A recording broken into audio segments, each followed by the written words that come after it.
और भाई जो गेट है इसको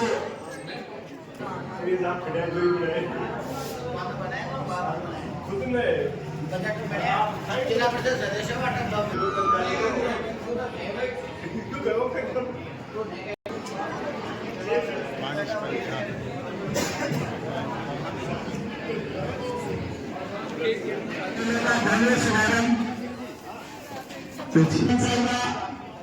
करा चुकी है इस मेले के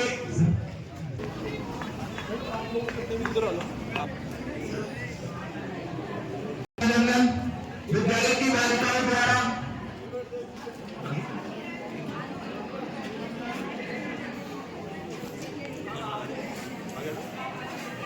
हमारे बीच सरपंच साहिबा, सीडीओ साहब, उप सरपंच साहब, ठाकुर साहब, रामदयाल जी, मैनू जी, श्री किशन जी, ठाकुर साहब और सभी गणमान्य ग्राम बस्ती से पधारे बहुत से नागरिक हमारे बीच उपस्थित हैं। जोरदार तालियों से स्वागत अभिनंदन सरपंच साहिबा द्वारा मेले का रिबन काट के स्वागत किया गया है। पुष्प वर्षा के साथ अतिथियों का स्वागत अभिनंदन।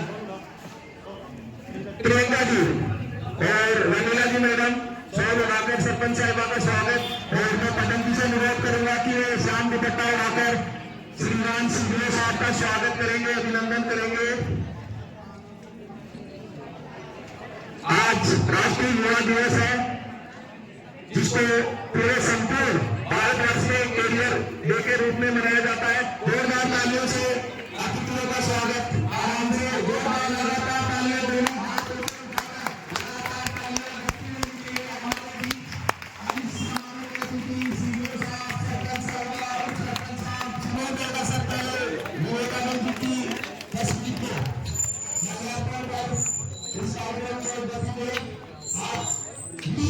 उसके बाद हम हमारे इंटरेस्ट के हिसाब से हमें भविष्य में क्या करना है उसके हिसाब से सब्जेक्ट चूज करते हैं, जैसे साइंस, आर्ट्स, कॉमर्स आदि।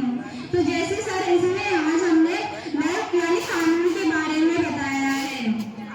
लॉ होती क्या है? लॉ के माध्यम से हम जैसे वकील, जज आदि बन सकते हैं। लॉ का एक एग्जाम भी लगता है जिसे क्लेट का एग्जाम कहते हैं, कॉमन लॉ एडमिशन टेस्ट। इसमें अच्छे नंबर पर बच्चों को एक अच्छे कॉलेज प्राप्त होती है। भारत में लॉ की बहुत अच्छी कॉलेज है। तीन भारत की सबसे फर्स्ट रैंक वाली कॉलेज है national law school of India, university Bangalore. Second rank पे है national law university new Delhi और थर्ड रैंक पर है NALSA university of law Hyderabad. ये इंडिया की सबसे बेहतरीन एलएलबी करने की कॉलेज है। सर हमारा जैसे कि हमें अच्छी तो कॉलेज नहीं मिल पाती तो भी हम जैसे एलएलबी करना चाहते हैं कर सकते हैं। जैसे हम बीए करते हैं जब कॉलेज में जाते हैं जैसे बैचलर ऑफ आर्ट्स, तो उसके साथ भी हम एलएलबी करते हैं। इसमें 5 साल का कोर्स होता है, इसे हम किसी भी सब्जेक्ट के माध्यम से कर सकते हैं। सेकंड होती है बैचलर ऑफ कॉमर्स एलएलबी, इसे भी किसी भी सब्जेक्ट के साथ कर सकते हैं और ये भी 5 साल का कोर्स होता है। थर्ड है bachelor of business administration LLB, ये भी 5 साल का कोर्स होता है जिसे हम किसी भी सब्जेक्ट के साथ कर सकते हैं। फोर्थ है हमारी बैचलर ऑफ लीगल साइंस, ये भी 5 साल का कोर्स है जिसे हम किसी सब्जेक्ट के साथ कर सकते हैं। फिफ्थ आती है हमारी बैचलर साइंस एलएलबी, ये भी 5 साल का कोर्स होता है लेकिन इसमें हम सिर्फ साइंस के साथ कर सकते हैं। बहुत शानदार अतिथियों का आगमन हमारे बीच हो चुका है। सर्वप्रथम मां शारदे के चरणों में नमन एवं अतिथिगण। मैं आपको कंप्यूटर साइंस के बारे में बताना चाहती हूँ।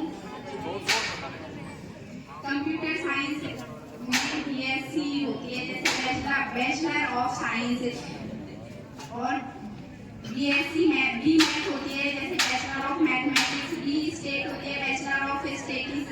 बीएससी होती है, बीएससी बीएड होती है जिसमें बैचलर ऑफ साइंस होती है, 4 साल की होती है। और मैथ ऐसी होती है जो मेथड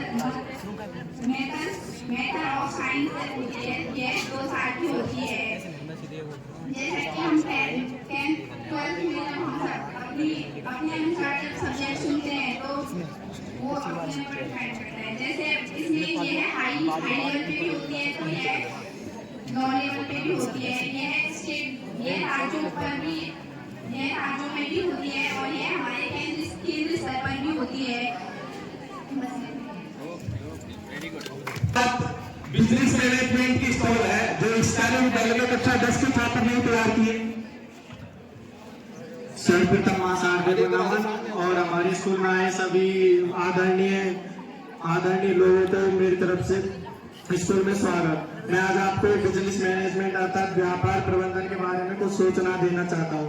बिजनेस मैनेजमेंट करने के लिए हमारे पास 6 डिग्री अवेलेबल होनी चाहिए, जिसमें कि योग्यता और समय हमारे पास अलग अलग होता है। पहली डिग्री है IPM integrated programme in management. इसके लिए हमारे पास 5 साल का समय +10 +2 अर्थात 12th पास होनी चाहिए। दूसरी 5 इयर्स इंटीग्रेटेड BBA + MBA। इसके लिए भी हमारे पास 5 साल का समय और एनी स्ट्रेट मतलब इसे हम कभी भी कर सकते हैं। तीसरी है IMBA integrated master in business administration. इसके लिए हमारे पास 5 साल का समय होना चाहिए। एक ब्लू कॉलेज इसे कुछ कॉलेजों में होता है। चौथा है BBA bachelor in business administration, यह 3 साल का होता है। इसके लिए हमारे पास मुख्य सब्जेक्ट मैथ होती है। पांचवा है BMS bachelor is management studies, यह 3 साल का होता है और इसके लिए हमारे पास साइंटिफिक होना अनिवार्य है। अगला है BBS bachelor of business studies, ये 3 साल का होता है। इसमें हमारे पास कंपलसरी सब्जेक्ट होने चाहिए जैसे मैथ, हिंदी, इंग्लिश, मैथ। और अगला है BBM bachelor of business management, ये हमारे पास 3 साल का होता है। इसमें हमारे पास मुख्य सब्जेक्ट होना अनिवार्य है। अगर हमारे पास ये डिग्री अवेलेबल है तो हम कुछ भी गवर्नमेंट जॉब कर सकते हैं, जैसे पहली government of public state job. हमारी ये डिग्री अनिवार्य होने के बाद गवर्नमेंट जॉब लग सकती है।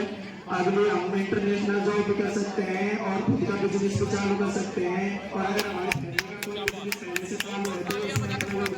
इसके बाद कक्षा 11 के विद्यार्थियों द्वारा एग्रीकल्चर की स्टैंड लगाई गई है। सपना आ जाएगी आगे, आजा बेटा, आ जाना। इसको देख के आपको बताना कि इधर आजा, सामने आजा, कोई दिक्कत नहीं है ना। पढ़ के बता दो कि 12वीं एग्रीकल्चर से आदमी क्या कर सकता है, क्या नहीं कर सकता।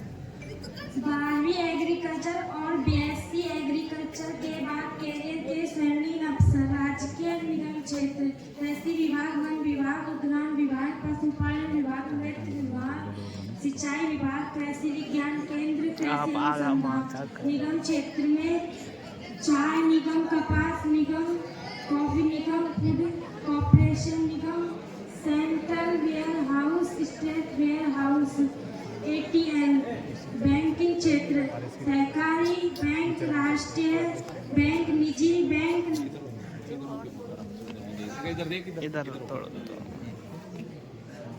नाबार्ड, क्षेत्रीय ग्रामीण बैंक, भूमि विकास बैंक, क्रेडिट सोसाइटी, निजी क्षेत्र, फर्टिलाइजर कंपनी, बीज कंपनी, कृषि उपकरण कंपनी, पेस्टिसाइड कंपनी, जैव उत्पादन कंपनी, गैर सरकारी संगठन, स्वरोजगार, पशुपालन एवं डेयरी, मधुमक्खी पालन, कुक्कुट पालन, रेशम कीट पालन, उद्यानिक, हल्दी compost, poly house, agro food processing. इसके बाद कौन सी नौकरी के पद होते हैं हमको बता देना, पहले स्वागत करते हैं सबका जल्दी से। सर्वप्रथम हार्दिक नमन एवं यहाँ जितने भी अतिथि आए उनके लिए धन्यवाद। आज हमारे स्कूल में करियर मेले का आयोजन है, इसलिए हमने भी कृषि करियर के बारे में लिखा है। इनमें हम 12वीं के बाद इन पदों में जा सकते हैं, जैसे कृषि अधिकारी, उद्यान अधिकारी, बीज अधिकारी, कृषि प्राध्यापक, खाद्य प्रबंधक, प्रसार अधिकारी, कृषि पर्यवेक्षक, तकनीकी सहायक, किसान कॉल सेंटर, ग्राम विकास अधिकारी, सहायक कृषि अधिकारी, प्रशिक्षण अधिकारी, कृषि विपणन अधिकारी। धन्यवाद। अब इसके आगे कक्षा अर्थशास्त्र की एक स्टॉल लगाई है, आ जाएंगे आप। अभय सिंह, महासारदे को नमन। इकोनॉमिक्स से 12वीं बाद आप ये अवेलेबल डिग्री है, इन्हें प्राप्त कर सकते हैं। BA in economics, BA in economics hons. और अगर कोई जैसे कि कोई बीएससी के अलावा भी इसमें कई और चांस है, जिससे बीएससी हॉर्स और बीएससी हॉर्स के ड्यूरेशन 3 इयर्स के हैं और इनमें 10+12 मतलब 12वीं के स्ट्रीम या few college reference math streams as a complex subject, इसको अदर सब्जेक्ट के भी स्टूडेंट कर सकते हैं। इसमें कैरियर के बहुत अच्छे चांस है, जिसमें multinational trading corporation, expert important house और IMF अंतर्राष्ट्रीय मुद्रा कोष, जैसे कि इससे आप अपने राष्ट्रीय स्तर पर बैंक है जिसपे अपने देश से कर्जा प्राप्त किया जा सकता है, उसमें आप अच्छी जॉब पा सकते हैं। National institute of public finance a policy और national counselling for applied economics और प्लानिंग कमीशन, इससे आप अपने देश में कोई गवर्नमेंट प्राइवेट सेक्टर बैंक में भी जॉब पा सकते हैं और अपने देश के अर्थशास्त्र की स्थिति को सुधार सकते हैं। Thank you. इसके आगे की जो स्टॉल है वो भी इन्हीं कक्षा के विद्यार्थियों ने वो बताएंगे अपने को। कल्पना मीणा। सर्वप्रथम मैं शारदे को नमन एवं यहाँ आए सभी अतिथिगणों का स्वागत। मैं कक्षा 8 की छात्रा, मैं म्यूजिक के बारे में आपको कुछ बताना चाहती हूँ। अवेलेबल डिग्री, इधर कल्पना, इधर थोड़ा देखिए अवेलेबल डिग्रीज क्या क्या है। हाँ बोलो। अगर हमारे पास BAP bachelor of performing arts, BA performing arts, ये डिग्रियां 4 साल में उपलब्ध की जा सकती हैं। एलिजिबल ये 12th के बाद में 4 साल में इन डिग्रियों को प्राप्त किया जा सकता है। कैरियर परफॉर्मेंस, एक्टिंग इंडस्ट्री, अगर हमारे पास में यह डिग्री उपलब्ध हो तो हम एक्टिंग इंडस्ट्री में जा सकते हैं, यानी कि हमें एक्टिंग इंडस्ट्री में जा सकते हैं और एक्टिंग सिखा सकते हैं। डांसिंग एंड कोरियोग्राफी इंडस्ट्री, हम इसके डांस के बारे में भी लोगों को सिखा सकते हैं एवं डांसिंग इंडस्ट्री में जा सकते हैं। म्यूजिक एंड कंपोजिशन इंडस्ट्री, हमें म्यूजिक में भी जा सकते हैं और लोगों को म्यूजिक सिखा सकते हैं। एंटरटेनमेंट इंडस्ट्री, हमें मनोरंजन उद्योग के बारे में लोगों को उत्साह कर सकते हैं और लोगों को उसकी शिक्षा दे सकते हैं। स्पेशली म्यूजिक, डांस और थिएटर। बहुत बहुत धन्यवाद।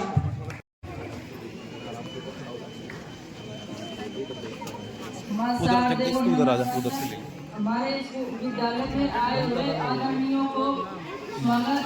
हमारे स्कूल में अनेक तरह के स्टॉल लगाए गए हैं, जिनमें हमारे स्टॉल में 2 चीजें हैं, होटल मैनेजमेंट और मास कम्युनिकेशन।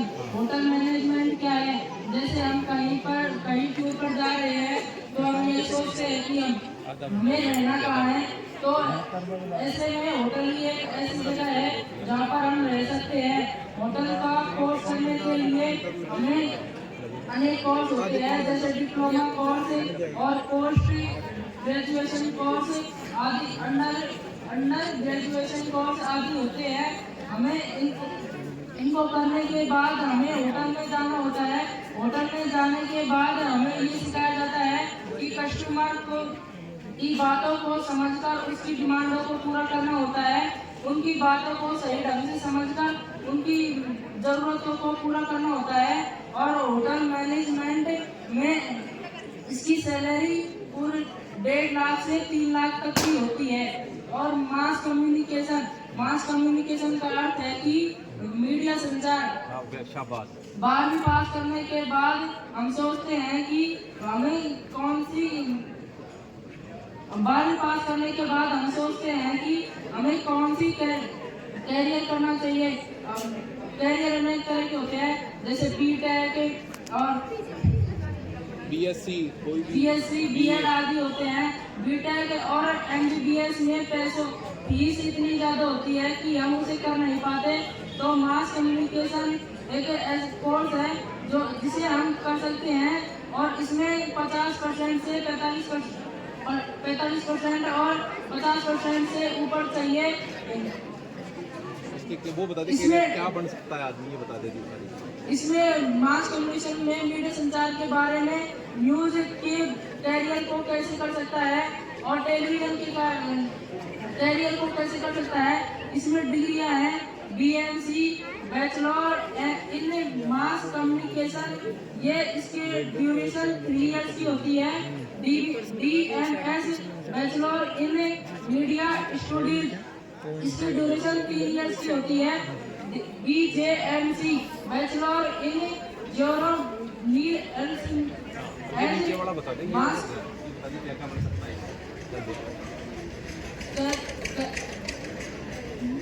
ये कोर्स करके कौन क्या बन सकता है? इस कोर्स से हम कोई बात नहीं, आगे देखिए।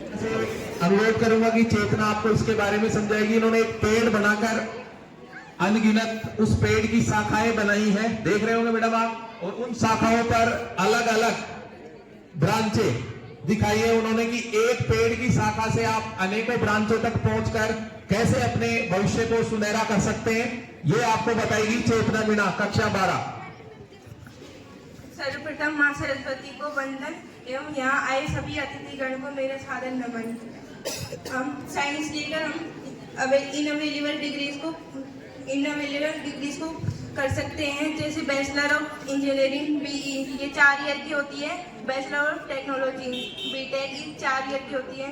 और BFTech bachelor of fashion technology, BSc bachelor of science, ये 3 ईयर की होती है। और BTech और BE में हम इन स्ट्रीम्स में जा सकते हैं, जैसे air force, architecture, automobile, biochemical science, biotechnology, biochemical, computer science, ceramic, chemical, civil, electrical, electronics, environmental, communication और mineral mining mechanical, naval architecture, production, plastic, polymer science, ocean. इनमें हम जैसे कंप्यूटर इंजीनियरिंग, सिविल इंजीनियरिंग और जैसे मोबाइल और portable charger जैसे, और इसे इलेक्ट्रिक इंजीनियर तक बन सकते हैं। और इनमें कैरियर प्रोस्पेक्ट, इनमें मतलब करियर की संभावनाएं होती हैं। Research and academics, join armed forces, join technical company, prepare for civil service exam, higher studies in management और टेक्नोलॉजिकल फील्ड है। धन्यवाद। धन्यवाद चेतना। इसके बाद आगे की स्टॉल कक्षा 11 की फिजिकल एजुकेशन, शारीरिक शिक्षा को बढ़ावा देने के लिए और उसके क्या क्या है, ये कक्षा 11 की छात्रा विज्ञान वर्ग की सोनिया मीणा अपने को बताएगी कि फिजिकल एजुकेशन, शारीरिक खेलों में भाग लेके लोग अपना करियर कैसे बना सकते हैं। सर्वप्रथम मां शारदे को नमन और आए अतिथिगण को सादर नमन।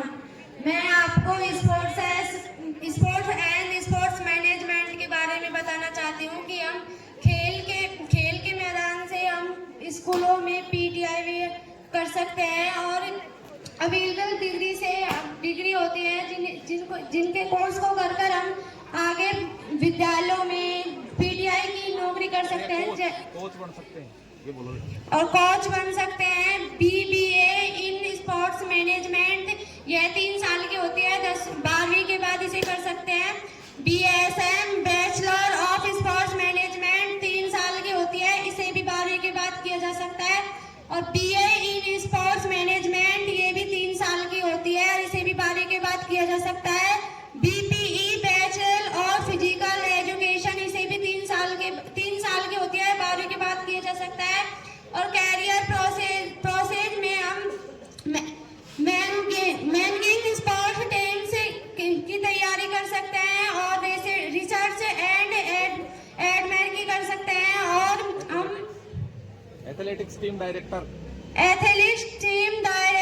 की और ब्रांड मैनेजमेंट, टूरेंट्स प्लानिंग और higher education in management, parks and research department, joint sports agency और in marketing and public relation, sports problem आदि तैयारियों को कर सकते हैं। धन्यवाद। आपको मेडिकल की जानकारी देगा, पीछे इंजीनियरिंग की जानकारी देगी। मैं नेहा मीणा से कहूंगा कि आए और वो बताएगी। डरने की जरूरत, रोज बोल रहे हैं वैसे बोल। सर्वप्रथम मां सरस्वती के चरणों में नमन और यहाँ पर आए अतिथि गणों को सादर नमन।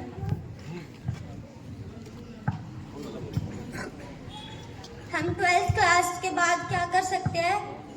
साइंस से, जिनके पास पीसीबी सब्जेक्ट फिजिक्स केमिस्ट्री और बायो होता है। MBBS बैचलर ऑफ मेडिसिन और बैचलर ऑफ सर्जरी, इसके लिए नीट की टेस्ट देना होता है, national eligibility cum entrance test. उसके लिए एज होती है मिनिमम 17 ईयर से और 25 ईयर तक। और इसकी जो अच्छी कॉलेज है वो एम्स दिल्ली है। और BDS bachelor of dental surgery, जो दांतों का डॉक्टर होता है, वो इसके लिए भी नीट के एग्जाम देनी होती है। और इसके लिए फिजिक्स और सब सब्जेक्टों में मिनिमम 50 मार्क होने चाहिए। BAMS bachelor of Ayurvedic medicine और surgery, bachelor of BSMS bachelor of Siddha medicine surgery, BNYS bachelor of naturopathy और yogic science, BHMS bachelor of homeopathic medicine and surgery. ठीक है बेटा, थैंक यू ऐसे बोलते हैं, आगे समझ। Thank you. आपको जल्दी से थोड़ा सा शॉर्ट करके बता देगा, इधर से देख के बढ़ा। सबसे पहले माँ साहबों के चरणों में वंदन। यहाँ पधारे अतिथिगणों का स्वागत करती हूँ। मैं कला वर्ग की छात्र आज आपको 12th बाद के बाद जो सब अपने अलग अलग भविष्य में करना चाहते हैं उसके बारे में कुछ डिग्रियाँ बताना चाहती हूँ। BID bachelor of interior designing, इसमें घरों के अंदर की संरचनाएं जैसे होती है उसके बारे में यह कोर्स करके ये सब कार्य कर सकते हैं। B- बैचलर ऑफ डिजाइनिंग, इसमें सभी डिजाइनिंग होती है। BFA bachelor of fine arts, इसमें मूर्ति कला से संबंधित कलाएं होती है। BVA bachelor of visual arts, इसमें दृश्य जैसे फिल्म शूटिंग, फोटोग्राफर आदि से संबंधित कार्य होते हैं। BCRA bachelor of creative arts, इसमें बुक लिखने म्यूजिक संबंधित कलाएं होती हैं। धन्यवाद। इसके बाद इसके स्टॉल तैयार किए कक्षा 11 विज्ञान वर्ग के हैं। ये अंकित करेगा, ये बताएंगे। सर्वप्रथम मां शारदे को नमन एवं यहाँ पधारे हुए अतिथिगणों को सादर नमन। मैं आपको एनडीए के बारे में कुछ बताना चाहता हूँ। एनडीए की शुरुआत 6 अक्टूबर 1949 को पहले प्रधानमंत्री जवाहरलाल नेहरू के द्वारा की गई थी। एनडीए की full form national defence academy, राष्ट्रीय रक्षा अकादमी है। और एनडीए करने के लिए हमें 10+2 पैटर्न की जरूरत होती है। और एनडीए में इंडियन आर्मी और एनडीए को परीक्षा देने के लिए हमें 16.5 से 19.5 की उम्र जरूरी है। और एनडीए में भारत में एनडीए का एक कॉलेज है जिसका गठन 7 दिसंबर 1954 को हुआ था। 7 दिसंबर 1954 को हुआ था। और इसका मुख्यालय महाराष्ट्र पुणे के करीब खड़गवासला में स्थित है। और इससे नौसेना, जल सेना एवं थल सेना में आदि डिपार्टमेंट में हमें जगह मिल सकती है। और इसका पहला पेपर मैथमेटिक्स यानी गणित का होता है और दूसरा paper GAT general ability test सामान्य योग्यता परीक्षा का होता है। और इसको पेपर करने के लिए हमें 2.5 यानी 2.5 घंटे का समय मिलता है। धन्यवाद आदि। बहुत बहुत धन्यवाद। जोरदार तालियां इन सभी प्रतिभागियों के लिए जो आज आपके इस विद्यालय में